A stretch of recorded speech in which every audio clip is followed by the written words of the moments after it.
السلام علیکم ورحمۃ اللہ وبرکاتہ۔ الحمدللہ رب العالمین والصلاة والسلام علی سید المرسلین، اما بعد فاعوذ باللہ من الشیطان الرجیم، بسم اللہ الرحمن الرحیم۔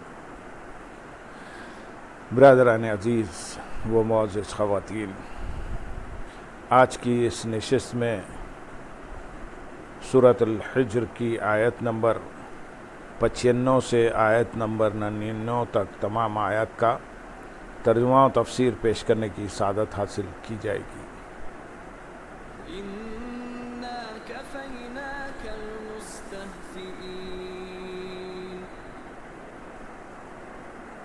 الَّذِينَ يَجْعَلُونَ مَعَ اللَّهِ إِلَٰهًا آخَرَ فَسَوْفَ يَعْلَمُونَ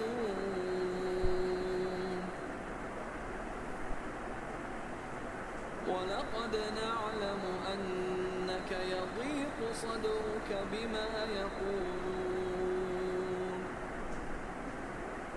فَسَبِّحْ بِحَمْدِ رَبِّكَ وَكُن مِّنَ السَّاجِدِينَ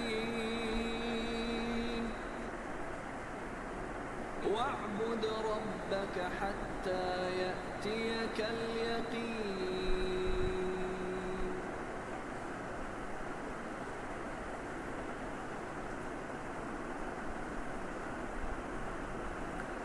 بے شک ان ہنسنے والوں کے مقابلے ہم تمہیں کافی ہوں گے جو اللہ کے ساتھ دوسرا معبود ٹھہراتے ہیں تو ان قریب جان جائیں گے۔ بے شک ہم تمہیں کافی ہوں گے۔ کفار قریش کے 5 سردار، ایک عاص بن وائل سہمی، دوسرا اسود بن مطلب، تیسرا اسود بن عبد یغوث، چوتھا حارث بن قیس، اور ان سب کا افسر 5واں ولید ابن مغیرہ مخزومی، یہ لوگ نبی کریم صلی اللہ علیہ وسلم کو بہت ایذا دیتے اور آپ صلی اللہ علیہ وسلم کا مذاق اڑایا کرتے تھے۔ اسود بن مطلب کے خلاف حضور اقدس صلی اللہ علیہ وسلم نے دعا کی تھی کہ یا رب عز و جل اس کو اندھا کر دے۔ ایک روز تاجدار رسالت صلی اللہ علیہ وسلم مسجد حرام میں تشریف فرما تھے کہ یہ 5 آئے اور انہوں نے حسب دستور طعن اور مزاح کے کلمات کہے اور طواف میں مشغول ہو گئے۔ اسی حال میں حضرت جبریل امین علیہ السلام حضور انور صلی اللہ علیہ وسلم کی خدمت میں پہنچے اور انہوں نے ولید بن مغیرہ کی پنڈلی کی طرف اور عاص کے قدموں کی طرف اور اسود بن مطلب کی آنکھوں کی طرف اور اسود بن عبد یغوث کے پیٹ کی طرف اور حارث بن قیس کے سر کی طرف اشارہ کیا اور کہا میں ان کا شر دفع کروں گا۔ چنانچہ تھوڑے عرصے میں یہ ہلاک ہو گئے۔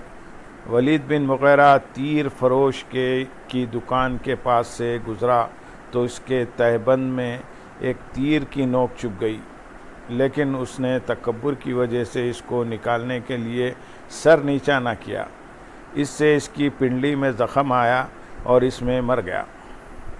عاص بن وائل کے پاؤں میں کانٹا لگا اور نظر نہ آیا، اس سے پاؤں ورم کر گیا اور یہ شخص بھی مر گیا۔ اسود بن مطلب کی آنکھوں میں ایسا درد ہوا کہ دیوار میں سر مارتا تھا، اسی میں مر گیا اور یہ کہتا مرا کہ مجھ کو محمد صلی اللہ علیہ وسلم نے قتل کیا۔ اور اسود بن عبد یغوث کو ایک بیماری استسقاء لگ گئی۔ کلبی کی روایت میں ہے کہ اس کو لو لگی اور اس کا منہ اس قدر کالا ہو گیا کہ گھر والوں نے نہ پہچانا اور نکال دیا۔ اسی حال میں یہ کہتا مر گیا کہ مجھ کو محمد صلی اللہ علیہ وسلم کے رب عز و جل نے قتل کیا۔ اور حارث بن قیس کی ناک سے خون اور پیپ جاری ہوا، وہ اسی میں ہلاک ہو گیا۔ انہی کے بارے میں یہ آیت نازل ہوئی۔ آیت نمبر 97 اور 98 میں ارشاد ہے، اور بے شک ہمیں معلوم ہے کہ ان کی باتوں سے آپ کا دل تنگ ہوتا ہے تو اپنے رب کی حمد کے ساتھ اس کی پاکی بیان کرو اور سجدہ کرنے والوں میں سے ہو جاؤ۔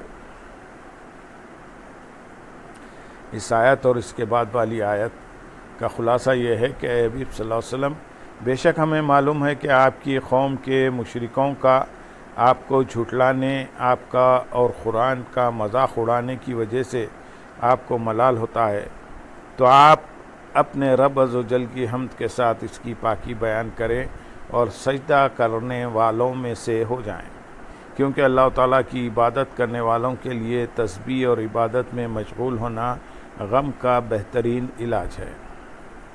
اس سے معلوم ہوا کہ غمگین شخص کو چاہیے کہ وہ اپنے غم دور کرنے کے لیے اللہ تعالیٰ کی تسبیح و تقدیس بیان کرنے اور اس کی عبادت کرنے میں مشغول ہو جائے، اس سے انشاءاللہ اس کا غم دور ہو جائے گا۔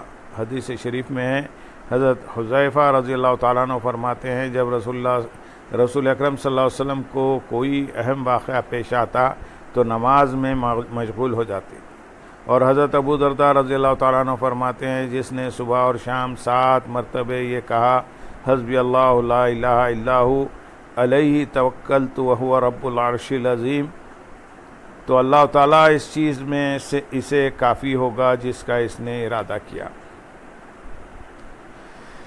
آیت نمبر 99 میں ارشاد ہے، اور اپنے رب کی عبادت کرتے رہو حتیٰ کہ تمہیں موت آ جائے،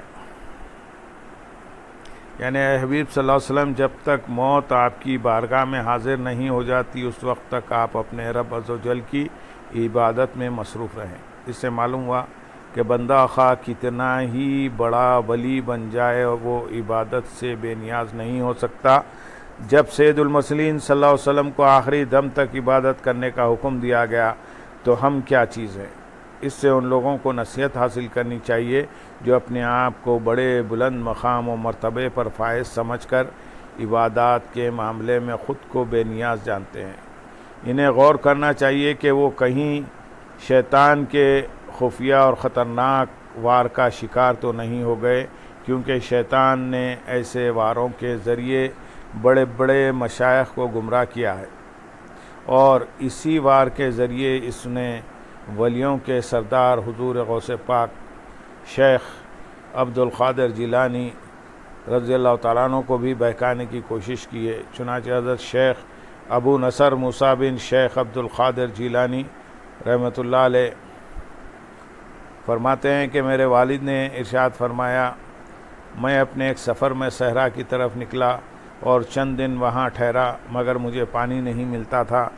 جب مجھے پیاس کی سختی محسوس ہوئی تو ایک بادل نے مجھ پر سایہ کیا اور اس میں سے مجھ پر بارش کے مشابہ ایک چیز گری، میں اس سے سیراب ہو گیا۔ پھر میں نے ایک نور دیکھا جس سے آسمان کا کنارہ روشن ہو گیا اور ایک شکل ظاہر ہوئی جس سے میں نے ایک آواز سنی، اے عبد القادر، میں تیرا رب ہوں اور میں نے تم پر حرام چیزیں حلال کر دی ہیں۔ تو میں نے اعوذ باللہ من الشیطان الرجیم پڑھ کر کہا، اے شیطان لعین، دور ہو جا، تو روشن کنارہ اندھیرے میں بدل گیا۔ تو روشن کنارہ اندھیرے میں بدل گیا اور وہ شکل دھواں بن گئی۔ پھر اس نے مجھ سے کہا، اے عبد القادر، تم مجھ سے اپنے علم، اپنے رب عز و جل کے حکم اور اپنے مراتب کے سلسلے میں سمجھ بوجھ کے ذریعے نجات پا گئے، اور میں نے ایسے 70 مشائخ کو گمراہ کر دیا۔ میں نے کہا، یہ صرف میرے رب عز و جل کا فضل و احسان ہے۔ شیخ ابو نصر موسیٰ رحمۃ اللہ علیہ فرماتے ہیں، آپ رحمۃ اللہ علیہ سے دریافت کیا گیا، آپ نے کس طرح جانا کہ وہ شیطان ہیں؟ آپ رحمۃ اللہ علیہ نے ارشاد فرمایا، اس کی اس بات سے کہ بے شک میں تیرے لیے حرام چیزوں کو حلال کر دیا۔ اللہم صلی علی سیدنا محمد وعلی آل سیدنا محمد وبارک وسلم، وآخر دعوانا ان الحمد للہ رب العالمین۔